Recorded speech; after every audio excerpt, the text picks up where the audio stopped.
What's going on, guys? Welcome back to another Swift video. In today's video, we're going to learn how to add custom map annotations in your app. So first of all, what is a custom annotation? It's basically the pins you see on a map, and in our case, in this app that we're going to build, we're going to customize it to be a Pokemon ball. This is similar to the Pokemon Go game that was super popular a couple years ago, and it's a fairly common task in a lot of map-related applications like Google Maps, and there's a ton of them out there. So if that all sounds good, make sure you start by absolutely destroying that like button down below. I've also been a little under the weather, so maybe that like button will make me feel better. So definitely do that, and hit subscribe while you're at it if you haven't done so already. That all said, let's get into the video. Alright, we're going to go ahead and get started by opening up Xcode and creating a new project. We're going to stick with the app template under iOS, and let's go ahead and give our project a name of Map Annotations. And you want to make sure your language down here is set to Swift, lifecycle is UIKit, and interface is storyboard. Go ahead and continue, save the project wherever you'd like. I will save it to my desktop. And once Xcode loads, let's go ahead and close this right panel, and I'll also expand it to give ourselves a little more room to work. Now we're going to be working in the view controller file here, so let's jump into here and bump up the font size so everyone can see. So the first thing that we want to do here is import two frameworks, and the first one is mapkit, which brings us the map functionality, and the next one lets us deal with locations, which is core location. The next thing we're going to do is I'm going to create a coordinate here for New York City, mainly because I don't want to forget the coordinates that I looked at right before this video. So we're going to say let coordinate is going to be a CL location coordinate 2D, and it's going to get created with a latitude and a longitude. And I want to say that's probably correct, and this is -74. Now, if you're using the user's current location, you can of course use that. I'm just going to use the New York coordinate here since it'll be a little easier for our example today. So now that we have a coordinate here, the next thing we want to do is create a map. So I'm going to say map is going to be a MK map view. Pretty simple. We want to go ahead and add this map as a sub view, so we can say add map, and then we want to go ahead and give a map our frame. So we're going to say map.frame is view.bounds. Now before we move any further, let's go ahead and run this guy on a simulator to make sure that we're at least seeing our map. So go ahead and pick a simulator of your choosing and hit Command R to build and run, and we should see our map here. Bear with our slow simulator, but cool, there is our map. So the next thing we want to do is we want to zoom into our particular coordinate, because right now if we add a custom annotation pin, it's going to be a little small. So we have this coordinate here already, so on the map here I'm going to go ahead and say map set region, and this takes in a MK coordinate region. So we're going to do that. We're going to create a MK coordinate region. Now this gets created with a center and a span. So the center will be the coordinate, and this is going to be a MK coordinate span, except we want to make sure we spell it correctly, slightly important. So we'll create a span here, and the span is basically how far do we want to show on the map. So the span of the kind of camera that you're seeing there, and you can set the region with an animation. We're just going to say false because we're going to see this set as soon as we launch our app, and there we are zoomed much closer into New York City. So that is a good start. The next thing we want to do is actually add our custom pin. So what I'm going to do is we're going to create a function here just to keep our code nice and modularized. We're going to say private func add custom pin, and we're going to write some code in here. Now of course we're going to call this function at the bottom of view.load, and I'm going to go ahead and line break some of this stuff just to make it look a tad bit cleaner. So let's line break that.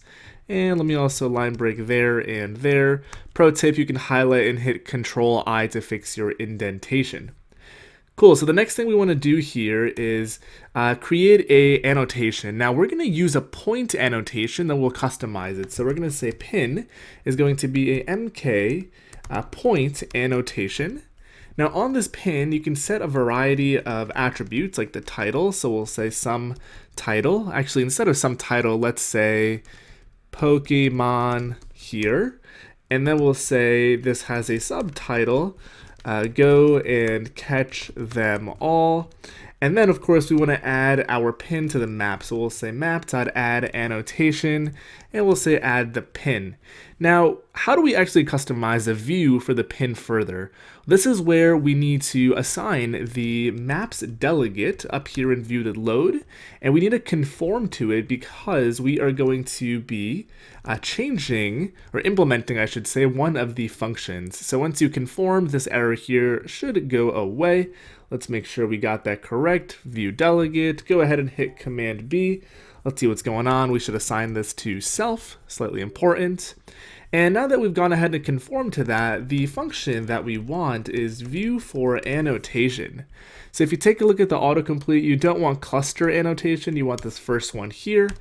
And this function is responsible for, creating a view and then also reusing it. So if you imagine an app like Google Maps, where you might see a bunch of pins on the map, maybe hundreds as you span across an area, that becomes incredibly memory hogging. So the map is smart enough to go ahead and cache and dequeue the pins. It's very similar to how a table view works.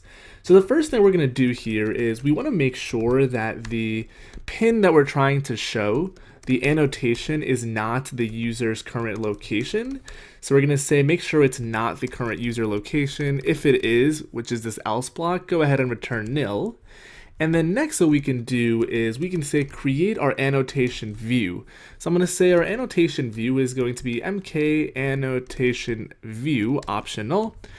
And we now need to dequeue it and then check if it's nil and create it. Now, you might be wondering of, okay, we added a actual pin up above, but what's the difference between this mk annotation view and the point annotation that we added right up here? The difference is the actual point annotation holds the data for that actual pin, whereas the view is all of the peripheral data. So if you wanted to tap into it and see some, custom photos, just like Google Maps, you can do that here. You can also change the image here, which brings us to bringing in a custom image. So I've got this custom image here of a Pokeball that I just grabbed from Google. So I'm just going to go ahead and open up our assets folder. We're going to right click and create a new image set, and I'm going to go ahead and call this a ball. And we'll go ahead and drag this into our 1x position. You can of course drag it into 2 or 3x as well. It's kind of irrelevant for the purposes of this video. But now that we have that custom image in, we can jump back to our view controller. So now that we have this declared up here, we need to try to dequeue it. So what I'm going to do is we're going to say, actually instead of even doing this, you could just say that this is map, and we're going to try to dequeue a reusable annotation view with an identifier. Now this identifier is just like a table view for those of you who are familiar, so we're going to put the word custom there, and if this is dequeued by the map, it's going to try to hang on to it, and it's going to cache it for performance. Now the first time we come in here, the annotation view is going to be nil, so we're going to say, if it's nil, we need to create the view. And if it's not nil, all we can do is say on the annotation view, we want to assign the annotation. And you might be wondering, where is this coming from? This is actually a parameter right in our function. So basically, this function is responsible for creating a view for the given annotation, which is created right up here, which is our point. So now that we've done that, let's go ahead and take care of this if block here. We're going to say this annotation view is going to equal a mk annotation view. We're going to go ahead and create it with a annotation. Now it's very important that your reuse identifier here matches the one that you put up here. We'll go ahead and copy and paste it. And then now that we've got and done this, we can also assign some properties on here. So I can go ahead and do can show callout, which is actually tapping, tapping onto the point and seeing the custom view. And what we can also do is we can set our ball image now. So we can say annotation view dot image, and we can actually assign this to our UI image named ball, which we have brought in.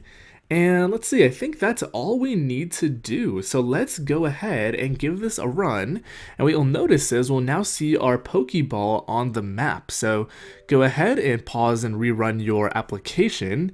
And if you take a look, Let's see, am I missing it? Looks like I am missing it, and the reason we're missing it is because we actually forgot to set some coordinates to our pin. So we're going to say pin.coordinate is going to be coordinate, and just as a reminder, we put coordinates up here as hard-coded latitude and longitude for New York. So go ahead and give that a run, and there is our custom pin. And this is actually exactly how, for those of you who know of the game, Pokemon Go actually works, where on a map you can go and see, where are the various points of interest, and when we tap on it, we can actually go and see our title as well as our subtitle here. Now, you can further customize this view via the actual annotation view here. So if you actually go ahead and take a look at the various properties available on here, there's something called a right callout accessory view. Now this is the actual view that would show up on the right hand side of the title. It could be maybe a button to open up more information. In an app like Google Maps, they in fact do exactly that, and when you tap into it, it opens up, more info about that place and that place's pictures and timings and all that good stuff. So this is the bare bones of how to start playing with custom annotations on your map. And once again, the dequeuing and reusable ID stuff here is really meant for efficiency. So let's say I scroll off the map all the way over here, and let's say I have a bunch of different Pokeballs coming into view. Now, when I scroll away, the map is smart enough to get rid of the actual pin we had because we're not seeing it, and it'll only bring it back once we have panned back to that position. Now I actually can't find where we initially were, so what I can maybe do is zoom out here, and there is our Pokeball. So it's highly efficient, and this is the appropriate way to add pins. You definitely don't want to continue to just do add subview. And if you continue to add like a million pins like this that are not distinguished by custom IDs, it'll get a little tricky. So just be careful about that. So that's all I've got for you guys today. A bit of a shorter video. I've been, a little under the weather the past few days, so I expect to pick up the daily video trend once again. Let me know down below if you enjoyed the video, if you have any suggestions, if you're, waiting to see something in particular. If you haven't done so already, don't forget to smash that like button. Always appreciate it. Helps out a lot. And subscribe to the channel if you're new, or even if you've been here and haven't done so already. Thanks again for watching. I'll see you on the next one.